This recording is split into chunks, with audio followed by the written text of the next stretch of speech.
欢迎关心新闻大白话，我是罗荣哲。再来看到，像川普当选之后呢，波音是不是惨了？现在马斯克的 SpaceX 受到重要，我们就先来看啊，这个女太空人哦，暴瘦惨况曝出来，她出任务8天，结果感觉像8个月一样，瘦成皮包骨，吓坏 NASA。她原本6月5号是这样的情况，结果9月9号呢拍出这样变成这样，哇，两人简直是判若两人的感觉哦。那今年6月啊，这2名太空人哦，这个到了这个地方去哦，结果呢到了太空站出任务8天哦，结果现在因为技术问题哦，没办法返回地球，预计要滞留到明年2月。那可以看到，目前59岁的这个威廉斯哦，显得非常憔悴，脸颊也瘦了，身材也瘦了相当明显，瘦到只剩皮包骨了。那现在 NASA 也惊呆了。好，那 NASA 现在的情况呢？现在我们看到美国波音现在传出要融资减债，包括要出售旗下的子公司哦，约60亿美元的子公司现在也要出售了。为什么呢？现在川普当选之后呢，现在包括连波音的最大工会投票，刚接受新的劳资合约结束超过7个星期罢工，为波音恢复生产清除障碍。但他最大的对手是谁呢？就是马斯克。好，我们看到马斯克助选川普呢，现在获得回报，火星计划将介入 NASA 的优先事项。NASA 的这个登陆火星的计划呢，原本就是要让美国太空人重新登月。那现在呢，规模更大远大，要将太空人送到月球之后呢，再登陆火星当做试验场。消息人士指出，川普的太空顾问呢，希望修改这个拜登任内停滞不前的计划。预计川普政府将会更关注火星计划，未来登陆火星肯定会更加仰赖星舰。所以这个马斯克呢，现在紧紧跟着川普。好，那谈到乌克兰局势，乌克兰现在是不是割地要进入倒数阶段呢？因为国安专家点出这个马斯克跟川普一起通话，这是成为乌克兰必须妥协的讯号。美国媒体分析马斯克现在成为美乌关系的关键人物。之前马斯克的态度就是不看好乌克兰，那克里米亚呢，现在已经失去了吗？现在川普的顾问呼吁乌克兰专注和平，而非夺回领土。言下之意呢，就说，是不是投降？赶快投降，和平投降就好了。这样有这样的意味所在。那现在川普的交接团队澄清他的发言不代表川普本人，强调这个顾问呢只是川普竞选团队的承包商而已，不代表川普的立场。好，那现在问题回来了，这个揭露川普的终止的俄乌战计划呢，范斯，这个副总统范斯这个俄国战地变成非军事区。他怎么说范斯在网络节目上呢透露，川普呢终止俄乌战争的做法呢，可能包含将目前俄国的乌东、乌兰的占领分为非战事区。所以目前呢，俄乌的分界先保留，这代表什么意思？乌克兰收不回俄国现在占有的领土那难道现在连范斯的说法，川普也要切割了吗？那继续来看到，就是川普现在不停所以动作要赶快快不停什么呢？因为拜登加速军援乌克兰，500多枚的飞弹几周要到位。选前呢，拜登政府计划在明年4月前交付的这个剩余援助但选举结果呢，恐怕让这个时间变得更加紧迫，所以接下来几周要将运送超过500枚的拦截飞弹送到乌克兰。不过现在传出说，这个面临重大的后勤库存也有限的问题，所以能不能送到乌克兰到位呢？现在也被打上一个大问号。那乌军前线是不是不太妙了？我看到俄罗斯跟北韩防务合作协议现在普京已经完成签署立法。那俄国持续推进，加上北韩参战，乌克兰总司令说会面临到越来越多的困难。好，那现在俄军呢企图占领乌东由顿涅茨克以及卢甘斯克2个地区所组成的顿巴斯省，并且呢在红军进城时呢不断的占领新的村庄。那现在乌克兰的总司令他就说了，随着俄军的推进跟北韩的军队准备加入，乌克兰在战事当中呢面临会越来越多的困难。经济学人也揭露，乌军现在高层揭露，前线的逃兵已经达到20%左右了。乌克兰一名高阶的指挥官承认前线一些最糟糕的地区士气已经崩溃了另一名参谋总部的人消息说，近20%的士兵已经面临到逃兵情形。那征兵率呢，现在也只有达到60%，预期的66%，预估6个月内可能面临人力跟弹药严重短缺的问题。好，先请教介大使怎么看这个 NASA 的这样情形？我觉得这个问题就变成就是说 ，NASA 也是苦主啦，因为他这个都外包出去了，他那个太空飞船是外包给波音那波音你就看他这么邋遢，对啊，那我觉得波音就像是现在的美国的一个写照，一个缩影，一个缩影。它过去是很有辉煌历史啊，这个让全世界都对这个公司很尊敬，今天沦落到这个地步。就跟我们过去对美国来讲，我们对美国也是很尊敬的啊，我们觉得对美国来讲也充满憧憬啊。那现在对美国来讲的话，怎么会落到今天这个光景啊？所以我觉得一点没错，波音就是美国的缩影啊。可是波音问题多严重，你知道吗？波音大部分东西它都外包，它外包它那个有关的那个飞机的软体的部分啊，它外包给印度。那印度事实上那边就乱搞。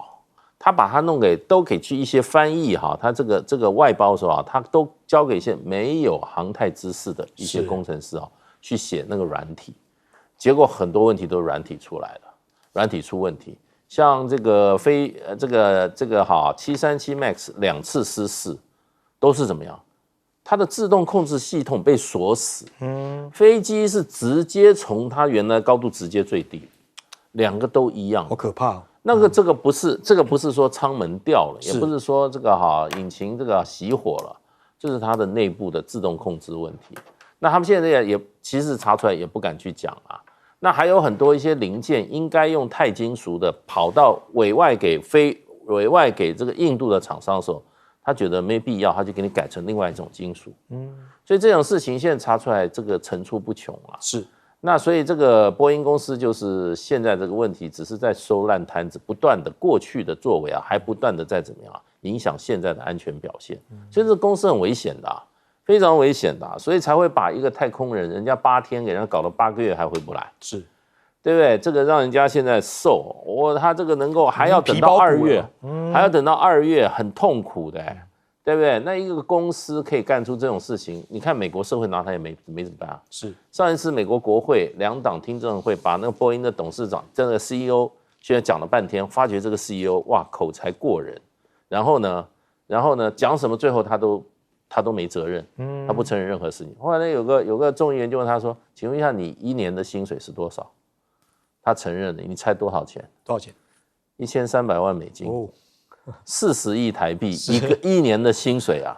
如果你一个 CEO， 你一年拿40亿台币薪水，你的下面的工人会服气吗？是，他天天在那边做得半死，所以就天天罢工啊。因为他内部的公司整个结构出现问题啊。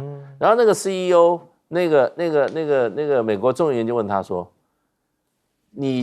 你懂什么？看起来你就是懂得跟我们这些华府的这些国会议员啊，还有这些游说公司打交道。是，你会把你的波音的这个出的问题，你都可以把它怎么问过是非，靠你一张这个犀利的嘴，把它让你带你过关，这是你最大的价值。是，所以美国的政治事实上影响到美国的怎么样这些公司的良率啊。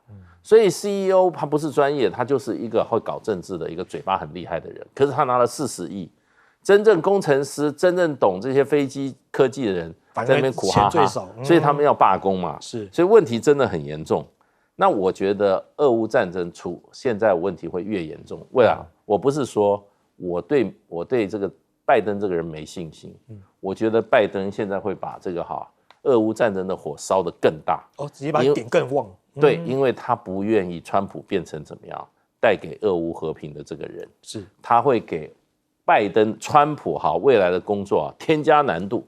这就是美国今天为什么这2个人斗到最后，国家都快斗垮，他还继续斗的原因，就继续斗下去，斗到全球的局势。好，请教一下厉将军怎么看？我们这个虽然说现在大家都认为说是川普上来以后有没有可能结束俄乌战争？我在那边我认为说是不可能结束战争，不可能为什么呢？虽然说目前来讲看出来他提出了一些条件，比如说是北约这个乌克兰20年不加入北约，那美国来讲划入缓冲区。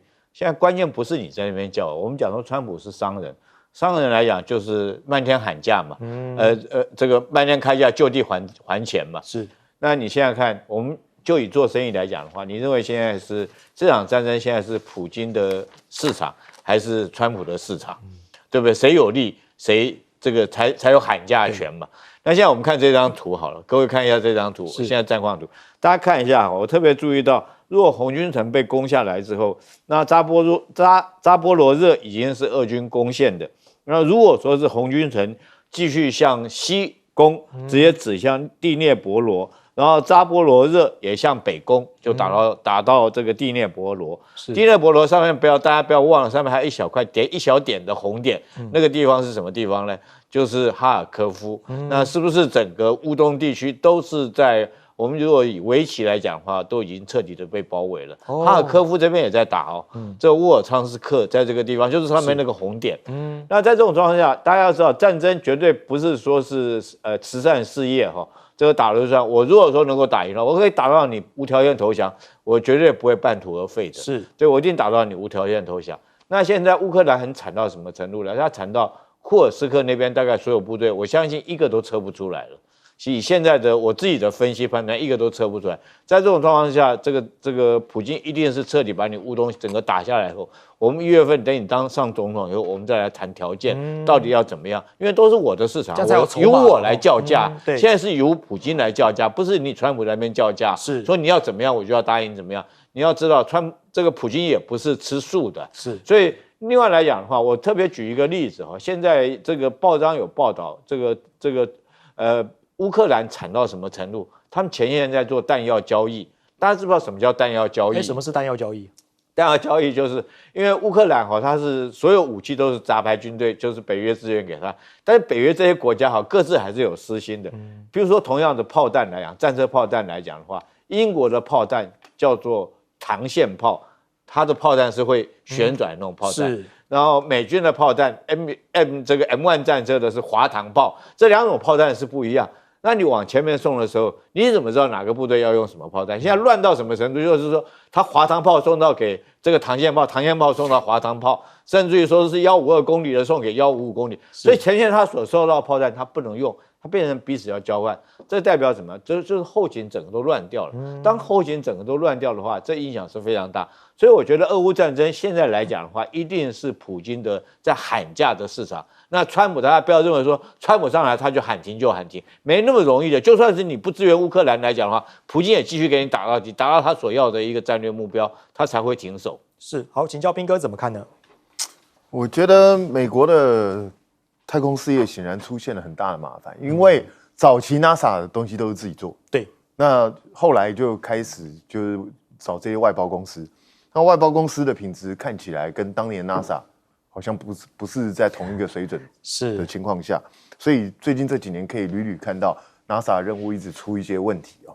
那这些太空人也是很可怜啊，在这边还要待到明年2月，对啊，那看他们瘦成这样也是很难过。而且你在太空待太久，其实你的骨质会流失，你整个人你回到地球上来，大概好一段时间连站都站不起来。讲实在话，这个都是他们身体必须要去承受的。回来可能还要复健哦。对，一定要复健，这个他们有很长一段的复健期，这个都是没办法的事情。是，所以我觉得美国如果真的有心要在太空事业上重新振作的话，那恐怕就是要把大笔的预算投入，然后可能要加强对承包商的要求啊这些东西。那显然马斯克就是看准这个东西来，对，因为他嗅到商机了。他目前在美国应该算是这一方面最有实力的人了。是，那可是问题是，我觉得川普已经开了一个很糟的一个恶例，也就是他在跟泽伦斯基通话的时候，居然让马斯克插嘴。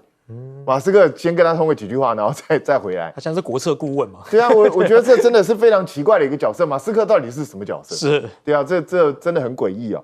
那何况川普现在还没有上任呢，他未来会委以马斯克什么样的一个任务？那这两个人的蜜月期又有多久？我觉得这个恐怕都是一些问题哦。因为马斯克也是个商人嘛，他要的也是他最大的利益。那他的利益会不会有一天跟川普产生冲突？对，这个就很难说哦。那至于川普到底想要怎么解决这个俄乌战争？虽然他现在把当时的竞选的顾问直接现在变成承包商了，对我觉得也蛮惨的。那选完就变承包商了，降级降太多了。对啊，这个那但是问题是，现在看起来范斯提出来很可能就是川普他们的想法，是，也就是我设了一个缓冲区嘛，承认继承事实，也就俄罗斯占多少你就归他，就是这样。虽然名义上是没有割让领土这回事，但是实际上就是实力原则嘛，你俄罗斯占到你就归俄罗斯嘛。然后我们现在就是达成一个停火嘛，但是问题是。你说，就算泽伦斯基被迫吞下去，普丁吞得下去吗？而且你要知道，川普一直强调说我不会出兵哦，对，所以这个缓冲区的维持是要谁来维持？他已经指明了就是要欧洲这些国家来维持哦。那大家有没有注意到一件事？如果是这些欧洲这些国家在缓冲区，这些国家都是北约国家，对，如果一旦在缓冲区发生什么冲突，那不就是北约直接对上俄罗斯？那第3次世界大战不是要爆发了吗？所以我觉得这中间问题实在太多，恐怕不是这么容易解决的事。好，我们休息一下，广告回来继续讨论。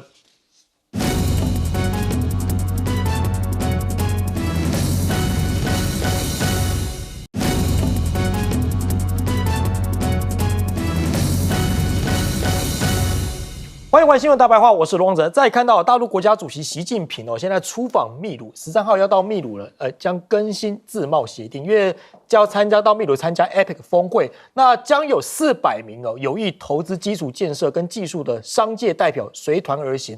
那中国跟秘鲁呢，并且将更新至少可以增长贸易额50%的中秘自由贸易协定。那中国在秘鲁有大型的采矿跟基础设施，其中包括了像是这个前凯深水港，也是美国所担忧的。那现在秘鲁呢也要喊当什么？当拉丁美洲的新加坡啊！中国耗资420亿，前凯港呢将揭幕直通亚洲。货运时间将缩短2周。那11月14号呢，这个就要举行揭幕仪式了，将由习近平亲自主持。那秘鲁的总统呢也会出席。2018年的时候呢，川普第一任期因为美中局势紧张中国呢用巴西产品取代美国进口大豆。那秘鲁政府表示呢，第一个从前凯港出发的到中国的货柜将会在这个巴西的冷冻肉。那现在呢，前凯港的第一艘货轮就是来自中国了，其中包括第2艘也是中国，另外还包括香港2艘来自香港，1艘来自中国了，都会从这个港口来做出发。好，那现在川普上任之后呢，也产生那个国际政治局势的一个变动，现在欧洲要强化跟中国大陆来进行合作了。这个是斯洛伐克的总理他说建议每个有恐华症的人都到中国去看看。我们来听听看他怎么说。Keď som videl Čínu v roku 1999 a potom v roku 2007, tak to bol šok pre mňa, keď som videl ten obrovský vývoj. A keď vidím rok 2007 a rok 2024, ten šok je ešte väčší. Budem hovoriť iba o Slovensku.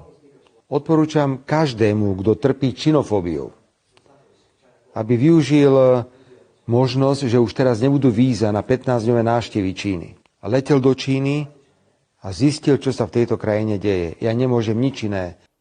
好，这段画面呢是这个斯洛伐克的总理接受中国大陆央视的专访那其实呢，他在11月初的时候也有见到习近平，还出席了上海的进博会，而且谈的是强化电动车的合作，甚至他也到了合肥去考察国轩高科，那甚至呢还询问了电池的包成组方式，还另外固态电池的技术优势等等。那他也到了包括像是这个奇瑞啦、江淮啊、长安、吉利这些等等地方去看这些新能源的车型。那欧洲的汽车零件巨头在上海的进博会表态，挺中汽在海外设厂。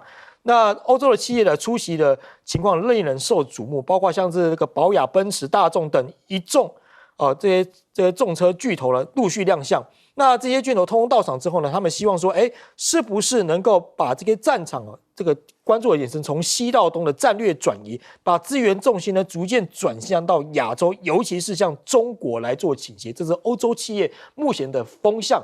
那我们知道进博会现在不断展现一些黑科技现在澳洲呢也搭上了进博快车。那这个是对岸的新闻网报道的，这个黑科技到全球首发。进博会为啥新面孔不断呢？因为现在正在举行第7届的这个进博会上呢，有多达400多项的新产品跟服务新亮相，甚至在日本百年企业旭化成为这个把会展上最耀眼的位置了，给一款汽车，里面装了不少来自中国首展的黑科技，比如说像司机乘客上方就能够放置一个大概指甲这种指甲大小的一个小方块，那其实呢是毫米波雷达收发器它里面可以监测什么？可以监测车内的生命体是否存在呼吸跟心跳等等，就大概就指甲这样大小在车内它就可以监测你是否有呼吸跟心跳等等再来，就连这个记者他看到那样黑科技哇，也觉得非常讶异我们看看这段画面。I'd like to make a bag with the CAE like this. Now I'll make the bag on the machine using magnets.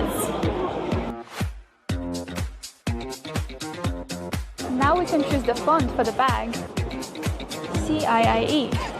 I can also choose the colors of the letters. So now we are starting the embroidering process. So as you can see, the machine is going very fast, and the maximum speed of the needle and the thread can reach 1,000 stitches per minute.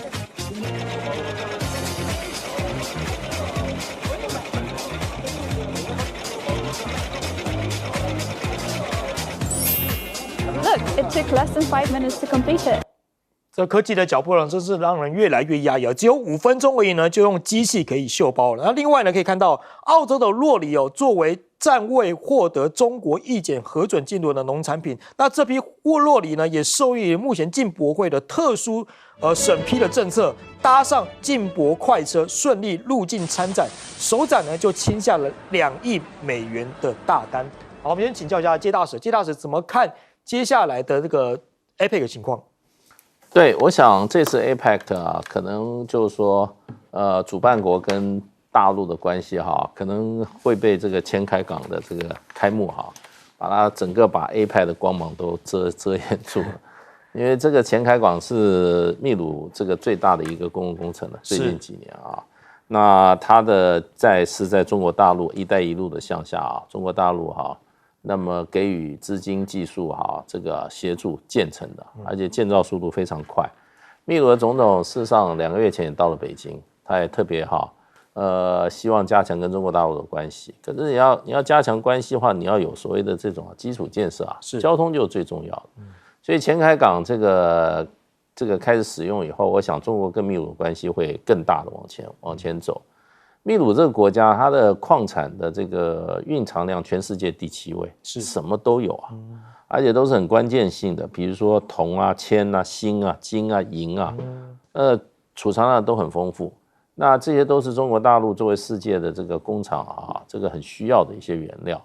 那除此之外，这个秘鲁的南部跟这个智利的北部接壤，智利北部有全世界最大的一个铜矿，是我自己本身去看过那个铜矿。哦，你有去看过？我有去看过，哇，真的是庞然巨物啊，是哇，非常大的一个矿场啊。那最近那个秘鲁、智利跟玻利维亚的边界地方呢，在一个比较沙漠、比较这个那边就是有很多沙漠哈，发现全世界最大的锂矿的矿场，所以呢，就是说，光从就是说原料的方面来讲的话，这些运输最需要有好的港口设施。是，那这个前开港，我想将来会扮演整个非常非常重要的一个中国大陆跟南美洲，不只是秘鲁，包括玻利维亚。玻利维亚因为它是内陆国，它没有出海口，然后还有智利北部这样的一个货物的一个运输的一个中心。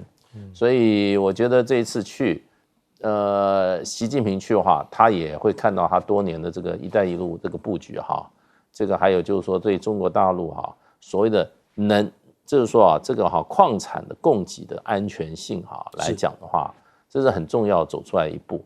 当然对美国人来讲，美国人只要中国大陆在外面有一点成就，他都是抱以这种怀疑之心了。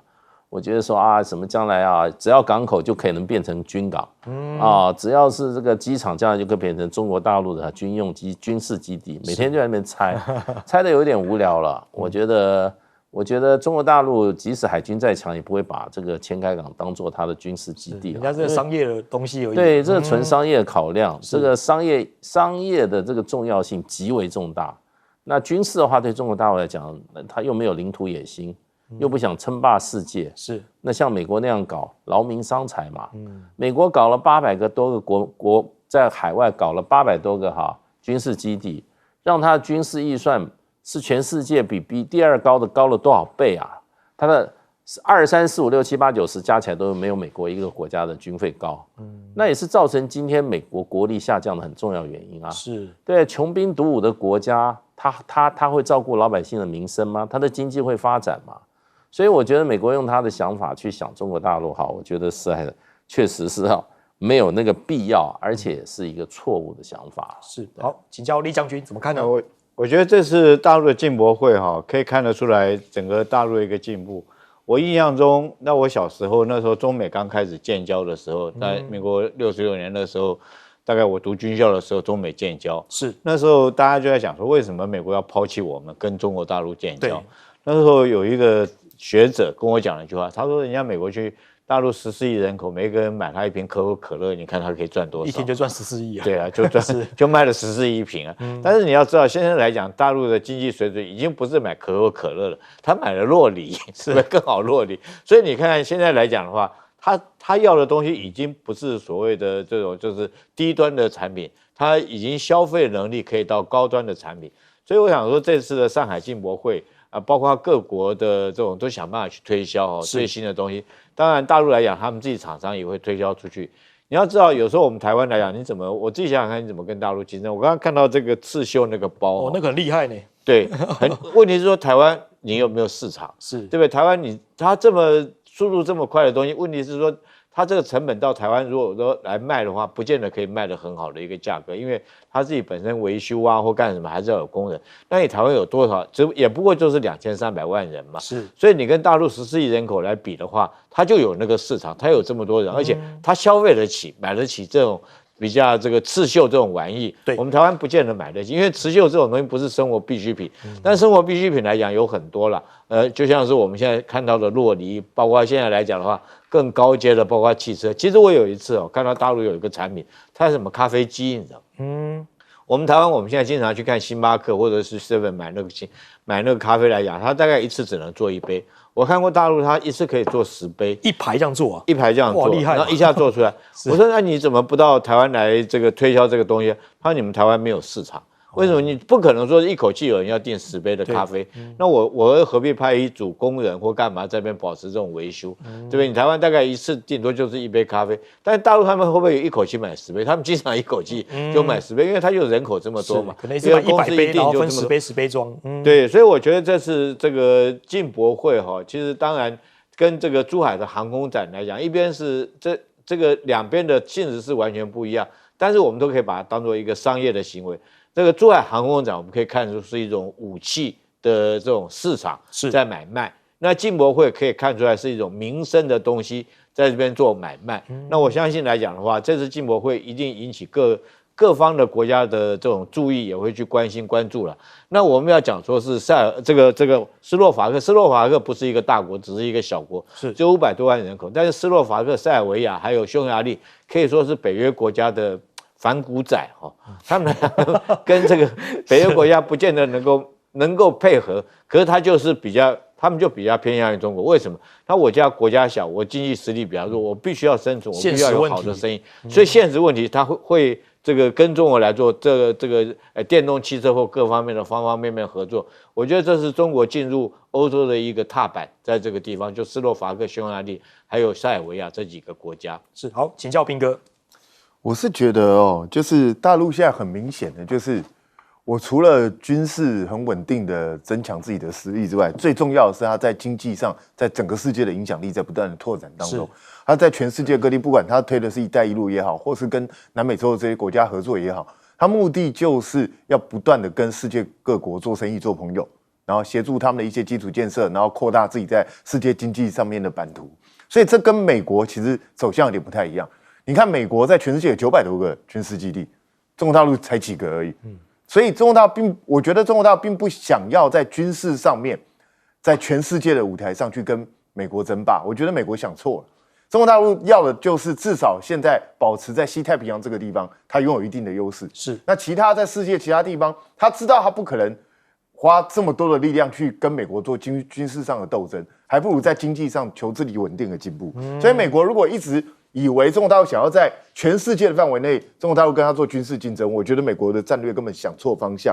那中国大陆，我觉得它厉害在哪里？过去我们都会认为说大陆的东西就是仿冒品，就是只是价钱很便宜，山寨品这样。对，山寨这些东西，现在还是吗？你看现在有多少新奇的东西，多少新的科技是中国大陆提供出来的？是他们的新的设计，其实都是让你叹为观止的东西。你还印象，如果对中国大陆还是停留在它过去只是一个山寨大国，那你就完全搞错方向。可是很遗憾的是，到现在我知道台湾还很多人这样认为。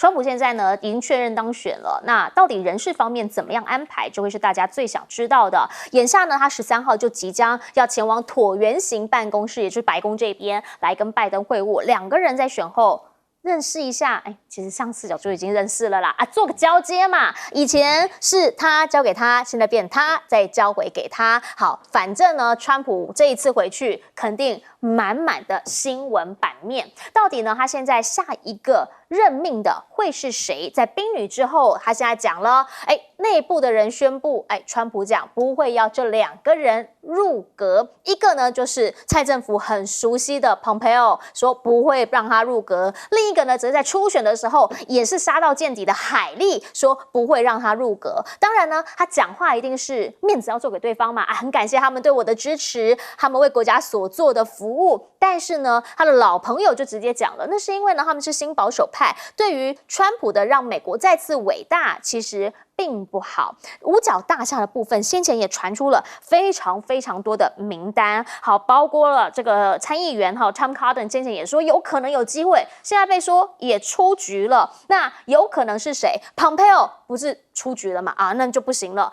传出一个鹰派老将，这个人呢叫做罗杰斯，好 ，Rogers， 他呢其实是阿拉巴马州的一个众议员。那现在呢说可能是最大的黑马的原因，是因为其实他根本跟川普没那么熟，但是因为呢他是鹰派，而且他其实现在呢在众议院里面就是外交国防委员会的主席，所以呢有可能会由他来出任国防部长。就说两个人很多部分都是一致的，特别是在太空军的部分，他们都希望从太空的层面，就是更厉害、更高端的层面来防卫美国的这个国安安全。川普现在呢到现在还是有很多的案件嘛，那选上了，势必他在就任之后就会有很多的保护伞。那要不要继续办下去呢？法官说他现在已经要撤销这些案件的审理期限了。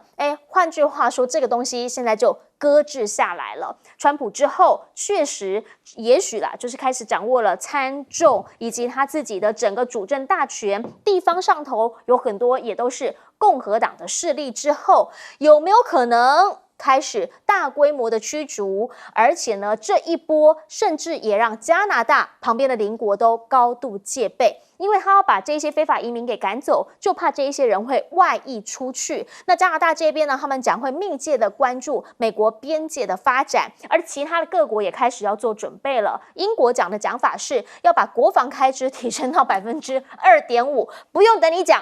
我自己先生，好不好？这个诚意的问题，新关税呢也会牵动到全球的神经。毕竟啦，现在他很有可能会再找他之前的这个关税老师傅回锅，再来当他们的贸易关税等等的这些代表。那如果是这样的话，涨价势在必行。iPhone 有可能呢，在美国就因为很多的零组件它是从国外进口的，那或者是它根本在国外制造组装的，如此一来，到美国的售价应该会涨大概是$300，也就是相当台币近10000元左右。那用户一定会造成影响。川普现在还没有开始上任，但是呢，川普当选后的效应陆陆续续在发生当中。中方这边他持续的在做准备，就是川普一上来可能会有很多事情。那我现在先把自己的盟友抠个礼拜，包括了秘鲁 APEC 即将要举行，习近平现在访秘鲁呢，要更新这自贸协定，有400个企业是跟着他一起去的。原因是因为这一次做国事访问，也包括了秦海港呢这边即将就要来成型，所以呢，两国之间的贸易说至少会成长有50%左右。至于意大利总统呢，现在来到中方访问，李强跟他见面的时候也强调，双方呢要好好的来发展推动中欧关系，大家投资做生意要的就是互赢互利。至于欧盟的驻中国大使呢，则直接讲了，我们不希望跟中国打贸易战。好，眼下呢，其实欧盟他们已经开始对中国课蛮高的一个税金。那之后呢，不想打贸易战，是不是表示川普现在当选了，跟中方这边关系要重新定位？重新思考，请教一下尤米老师，您怎么样来看？传出川普呢，现在要即将去会晤拜登，两方已经要进行交接了。这个当然是一个好的开始哈，对，等于是说双方尽管是相互敌视对方，仇视对方。可是这个和平的政权转移，那这个对美国的政治呢，大家总是松了一口气。那罗杰斯这个可能会做川普的国防部长，其实现在还有几个变数。第一个就是他是众议员，他是军事委员会主席，他不是国防外交。那他很支持太空军，而且他本来是支持要军援乌克兰，但是做了主席之后呢，开始在转变。就开始比较就是觉得毫无限制的这个援助呢是有问题，所以慢慢的跟川普的立场很接近。可是呢，要取决于共和党是不是真的能够在众议院有多数，否则少了他一个人会少了这个投票。是。那我是觉得他把庞培奥跟这个海利在推特上面直接写出来，这其实是很糟糕、很不尊重他们的。你不用就不用嘛，对不对？我不会用你。那底下讲的一些话都是废话，我不会用你们两个人。海利他是很讨厌，因为跟他一起竞选过，而且他说过他不会用他。庞培奥的这个东西让我们台湾民进党这边很多人好失望哦。因为庞培奥来过台湾好多次哦。所以呢，这个是一个讯息，也就是类似这种 newcon 新保守主义共和党的一些建制派的人他不会用。所以川普现在是川普党，不是共和党。他要把共和党转变为川普党，那什么叫川普主义？是我跟大家分析5个重点，重经济、重军事、实力外交，还有呢避免战争。第5个，遏制中国。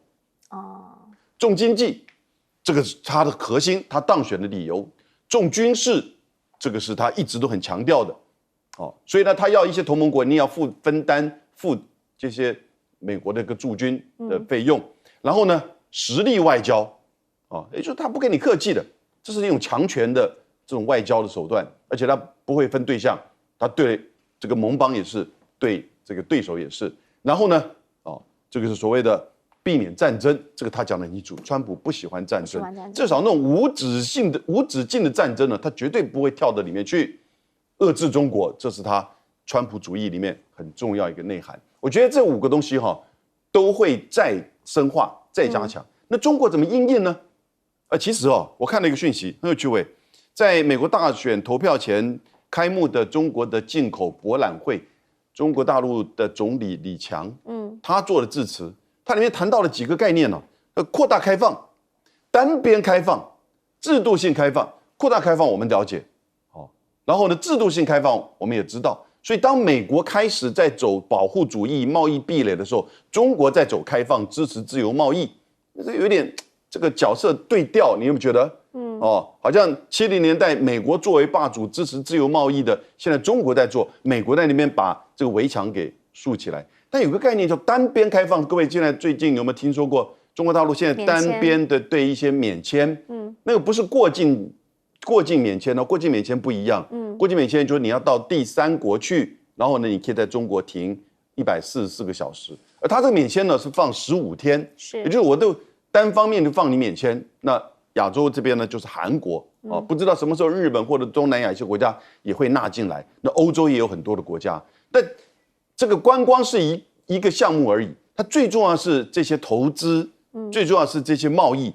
它现在我感觉大概对这些这个已开发国家欧洲国家可能还不是那么重要，它对这些开发中国家、全球南方国家的单边开放，也就是它的市场，然后你可以进来，这又好像重复在60年代、70年代的美国的角色，以美国的市场作为国际的公共财，让你进来，甚至还帮助你然后给你一些更低的优惠的关税，然后呢，当你的经济发展的时候呢，再让你缴交正常的关税。所以我是觉得现在这个局势我们要从比较大的这个角度来看，而且有一个历史的这个对比，2大强权的竞争其实才开始。是，请教一下左老师会怎么分析？好，我们看到这个川普的这个国防部长他有一个特色，就是在第一任的川普任内哦，他的国防部长的这个稳定度是比较高，因为川普第一任的时候，他底下这个内阁官员流动很频繁，可是呢，偏偏国防部长他就是用了2位半。为什么说2位半呢？因为第3位呢，其实最后是在这个选举以后，就是2020年投票以后才换的。那他就。换句话说，他在现在选择一位国防部长，如果按照他第一任的这个经验来看的话，他会非常的慎重，因为他可能是一个他会比较稳定的一个伙伴哈。那所以你看这个Mike 这个Rogers 跟 Mike 这个 Waltz 现在有2个这个候选人，有2个爆出来的嘛。我觉得比较这2个，我倒觉得 Mike Waltz 的可能性说不定还高一些。为什么这样说呢？因为当然 Mike Rogers 他过去跟川普没有那么 close， 但他也没有反川普啦。那只是说他的在乌克兰的立场上跟川普比较不一样。他跟川普能够相互呼应的，主要还是他的保守价值，包括对于在军队里头的堕胎的这个权，还有在军队里头这种所谓的多元性。这个都是保守派这一次选举非常反感的事情。那他基本上在这个问题是跟保守派是站在一起的。可是呢，对于乌克兰问题，他过去不是这样看啊，所以我觉得相对来说呢，他跟川普没有真的那么好了。那为什么我讲的这个 Mike Waltz， 他是佛罗里达州的这个众议员，是，可是他还有一个很重要的一个经历哈，他原来他的选区就是原来这个佛罗里达州州长 DeSantis 的选区，但是在去年美国总统这个大选，就是共和党总统提名开始起跑的时候，他公开站出来挺川普。所以这个很关键的，因为就是 DeSantis 选区的这个众议员出来挺川普。那当然就是很有价值的一件事情。那从那个时候到现在，他是每一件重要的事情都挺川普。所以我认为，如果很多人就是说川普的第2任忠诚是最重要的，是。如果按照这个标准，然后他又是一个很可能会在这个位置上待1年半、2年这样子的一个官员，那我觉得这个 Waltz 的可能性说不定高一些了。当然我们不晓得，因为川普的最重要的一个特质就是完全不可预测，所以我们只能说照这个2个标准，一个是他的这个任期，他可能的任期，一个是他重视忠诚这件事来讲，那我觉得 Waltz 的可能性更高一点哈。但整体来讲，川普下一任这个国防部长非常关键。为什么呢？因为现在在这个拜登任内，很多人就在谈说，美国要重振它的军工产业。对，说美国的军工产业是一个和平时期的军工产业，它没有办法支撑美国在全球的这样子的一个需求，所以美国这个海军军舰的数目现在已经落后中国大陆快到100艘。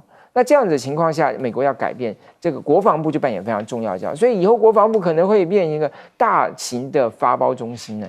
那这个里头牵涉到多大的庞大的这种商机啊！那我觉得以川普跟企业界的这种关系，包括他自己出身企业界，加上又有一个马斯克，那我觉得国防部长这个角色非常非常关键。是，请教一下江司令怎么看？我认为这个川普这未来4年呢，在国防军事这一方面，最重要的是太空战略。太空，因为我们可以看得出来啊，这一阵子大家知道那个女太空人 Williams， 她上去的时候，现在她上去已经5个月了，本来待8天，或者要待8个月，那现在5个月，还有3个月才能回来。因为波音的星际飞船呐，导致出问题，没办法把它接它，那要派伊隆马斯克龙飞船明年2月才升空去接它。你看那个女的瘦成皮包骨。对不对？他64公斤啊，现在只剩下53公斤，瘦成那个样子，老得好快啊！你看那个整个脸颊是凹陷，没办法接啊。那现在伊隆马斯克是搞火箭的嘛，伊隆马斯克来了嘛，加入川普团队了嘛，将来就是考太空战略。你看看，太空绝对是他的重点。将来不是只是光是龙飞船，波音公司也要这个重整旗鼓，我们讲新建计划都要大力，所以将来。美国跟中国大陆的争霸的空间是在太空，那伊隆马斯克进来了，那伊隆马斯克会要到更多的这个太空的预算，因为川普当选，我看最大的功臣就是伊隆马斯克啊，所以他在这个当选的这个演说当中提了11次伊隆马斯克，谁能够提那么多啊？你只是一个当选感言而已，就提了11次，所以伊隆马斯克偏偏他是玩火箭的，那太空战略啊，在这一方面，这拜登这4年落后了，所以这个不管这个新建计划遭遇到的这些障碍，可能要靠伊隆马斯克来助阵，然后让美国的太空战略在这4年当中才能够重回过去的这个光荣的，我们讲这种荣光。好，因为呢，他就在他的当选感言的时候，不断的验啊，都一直在讲马斯克啦，甚至连他打电话给泽伦斯基，马斯克也在旁边，还可以跟泽伦斯基讲电话。所以呢，很明确的，马斯克他其实呢一直以来在俄乌战争他有他的立场。现在这一位川普的幕僚叫做兰萨，他其实讲得更白了。针对俄乌战怎么做？他说，基本上首要任务就是乌克兰和平，不是帮你夺回失土，我们是希望停战。好，现在你只能靠自己了，我们要的是停止杀戮。这话不是说的超级清楚了吗？好，现在呢，到底是不是要让他放弃克里米亚了？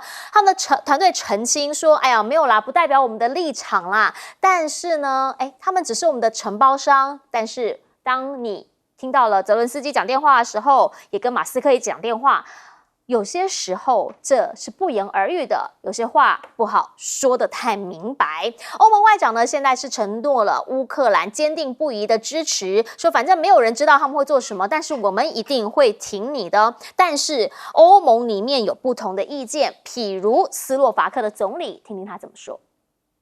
Ukrajinu podporiť, ak má nejaké ambície. Ak má ambície Ukrajina vstúpiť do Európskej únie, treba to podporiť. Ale pokiaľ ide o NATO, tak vstup Ukrajiny do NATO považujem akurát tak dobrý na začiatok 3. svetovej vojny. 好，所以呢，其实大家还是从自身的立场来出发。那对于川普来说，现在呢，基本上他应该是希望能够把这场战争给 hold 住的。但是呢，普京现在打得正顺呢，而且呢，还得到了朝鲜的帮助，两方呢签署了防务的合作协议，而且现在是共同防御条款。换句话说，你惹我就等于惹小老弟，惹小老弟等于惹大哥。好，已经是肩并肩背靠背了。北约现在呢也开始找了他们的印太盟友，说朝鲜这样子会助长了俄罗斯的野心。其实也不是只有说助长俄罗斯野心，他们也担心这个金正恩小老弟不知道什么时候会突然又俩拱起来。另一个部分呢，则是乌克兰总司令讲说，其实他认为会面临越来越多的困难，主要的原因就是因为他们现在已经开始有人力优势了。朝鲜兵呢，现在让乌克兰这一边面对的是在北方的一些攻势，而在俄罗斯的部分已经可以从北方再抽回来到东边这一边来，所以红军城还有库拉霍韦方向全力的上下并攻，就是希望把红军城先拿下来。甚至呢，新的武器也出来了，包括了滑翔炸弹，它的射程呢说可以达到120公里，那等于呢它准确性会更高一些些，炸弹是有到600公斤，杀伤力同样是有的。经济学人就直接讲了，面对于人有了，战力有了，设备有了，你知道吗？前线的乌克兰军其实逃兵的比例已经达到20%。不是嘛？傻在那边还不赶快跑吗？如果说已经不会赢的话，是不是确实在前线的士气真的没有办法激励他们？川普为什么不挺呢？因为他认为这个不会赢。那拜登不能不挺啊，因为如果不挺的话，不就代表你全面讲的全部都是错的吗？所以他们现在希望做到的是，至少你等我交接吧，加速的把军援送到乌克兰，说500多枚的飞弹几个星期内就会到位了。那当中呢，防空系统其实库存这一些都是很大的问题。就不知道当拜登离开了，川普进驻了乌克兰该怎么办呢？请教一下杨老师，您怎么样来看？现在川普的这一位说是幕僚，但是呢，他们团队说是承包商，很明确的说，首要任务其实只是要和平，不是要帮忙你拿失土。你知道川普上来之后对欧洲的影响，我觉得大于对亚洲的冲击。对，在亚洲我们没有那么的紧张。最多大家觉得可能会不会碰到关税问题？日本、韩国觉得大概要多付一点这个军费。那中国大陆当然就准备了，你遏制中国是不是有川普2.0？反正已经都搞了7年了，对不对？但欧洲是什么？3大问题，第一个就是俄乌战争，第二个是关税，美欧之间的关税战争，这是个从冷战的时候就打到现在的那第三个呢？那就是北约，到底怎么办？好，那所以这个欧盟的这个国防执委，他都说欧洲的安全不应该这个被哪一个总统，美国总统来决定啊，这个当然讲大话。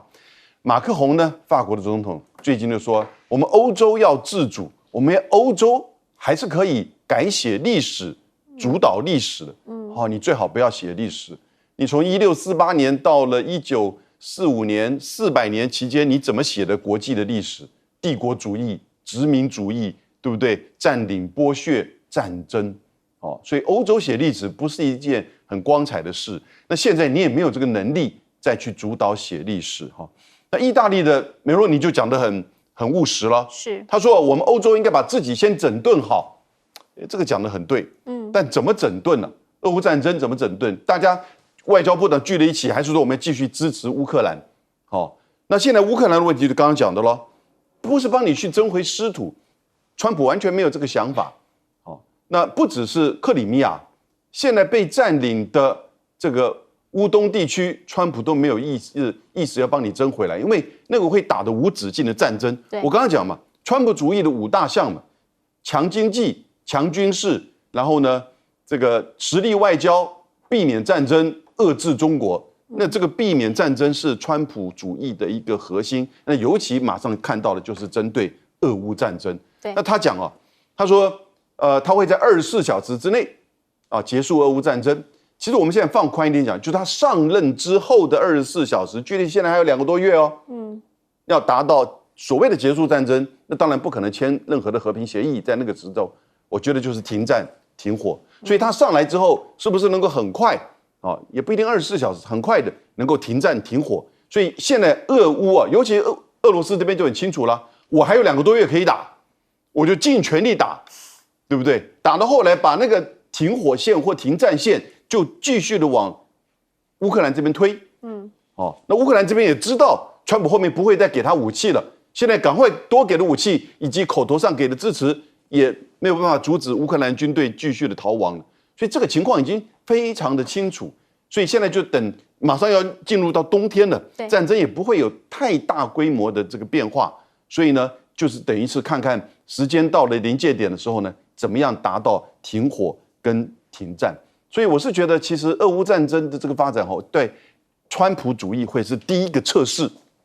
他能不能够在短时间之内，你不要真的苛求给他24个小时了，那短时间之内达到停火停战。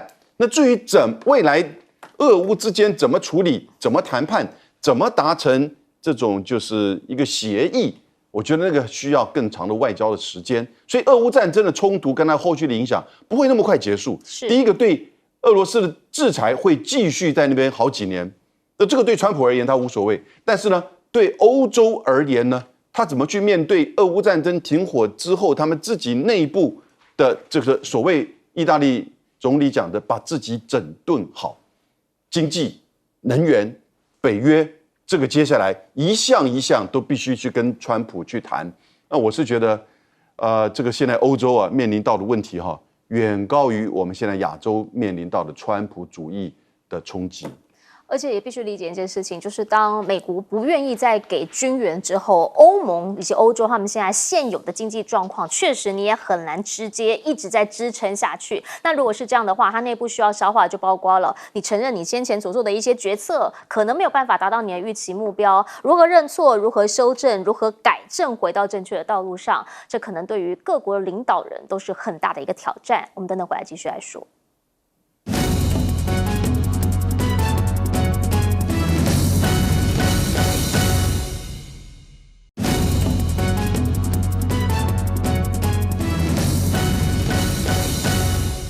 我们刚刚讲到俄乌战争，现在短期内很难完全解决，但是先停火来说呢，在此之前，乌克兰先挺过，到底俄罗斯现在要怎么样轰炸它？请教司令。我认为现在这个泽伦斯基的胜利计划已经走入战略彷徨了。因为只要现在川普当选了，川普没有像拜登总统那么的对泽伦斯基在这一方面做战略的支持，这个可以预想而知。所以泽伦斯基现在也只能惶恐滩头说惶恐，零丁洋里探零丁。也只能这个样，不然怎么办呢？那如果继续打下去，打到明年2月，因为打到1月20号，川普上任嘛，是，那你还有2个月嘞。那2个月的话，会丢掉更多土地哦。你现在停的话，可以少丢掉500到1000平方公里的土地。哦，你现在停，再打到那个时候，再打到那时候又要丢掉500到1000平方公里，那很大哎。每一寸土地都是很珍贵的，对乌克兰来说，那又要再丢掉。那现在要不要停？现在逃兵那么严重，招兵已经不简单了。逃兵25%，5个人就有一个逃兵跑掉，我不要打了，就跑掉了。那怎么办？那没有人可以打仗，那不要打仗了。那现在泽连斯基要硬要咱们继续打下去，所以泽连斯基的战略期望值太高，战略期望，但是他战略能力很低。你要匹配啊，你的期望那么高，但是你战略能力你要相当匹配才可以啊。他就落差太大，战略能力非常有限，经济能力、经济底子也不够。所以在这个状况，这个泽连斯基自从川普当选之后，我认为他要好好的要去思考他的将来的战略的出路要怎么样。如果因为他当初的战略误判，造成现在泽连斯基进入战略死角就是没办法，你要怎么样去突围出去？他现在想要孤注一掷，赶快把拜登给他的这500枚的飞弹赶快去使用，来发挥火力来取代人力，因为人力已经不够了。但是500枚的飞弹马上就会用尽啊，那怎么办呢？后面就没有了嘞。要想到这一点呢，不能说只吃这一顿呢，你要想到进了这一村，你要不要下一店？要去想到这一方面呢。所以他认为在这一方面他已经进入战略彷徨，因为越早停战越好。因为这个乌克兰到最后面呢，也只能割地求和。我们不要讲割地投降啦，只能讲割地求和，这没有办法的事情，因为毕竟形势比人强，而且普丁他是很强势的，他一定要土地。那川普已经讲到了，川普已经讲出来了，你的计划，你的不是光复你的失土，不是收，你要务实。川普是走务实主义路线的，这很清楚。你的目的不是，因为你根本没有能力，你打了2年多，越打丢越多，你想要去光复，结果不可能。所以我们来看呢，这个川普当选对泽连斯基，尤其对乌克兰整个战略的走向是不利的。好，其实必须理解啊，战争讲到最后，当然就是实力原则了。如果现在呢，在普京他不可能会停的情况之下，乌克兰有没有可能先主动的喊卡？目前看起来机会也不大。那会如何作结？等等，邀请左老师帮我们做总结。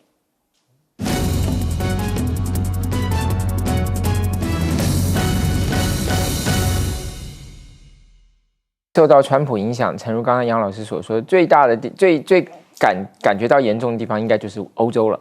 特别是怎么解决这个乌克兰的这个战争哦。那现在这个有一个人在欧洲是最开心的，当然就是川普的盟友，匈牙利的这个总理欧本。那他已经说了，在选前就说了，假如川普当选的话，他要开几瓶香槟来庆祝。然后呢，刚好匈牙利现在又是欧盟理事会的主席，然后大家都到他那边去开会，所以他真的应该是要开香槟来庆祝了。那现在对于这个欧洲来讲，真的是一个非常艰困的时候。为什么呢？因为过去支持乌克兰的德国跟法国都面临内部很大的挑战。法国在这个国会改选之后呢，马克龙等于是跛脚了，因为他任命了一个新的比较右派的这个总理，然后他现在要这个通过预算就非常不容易。那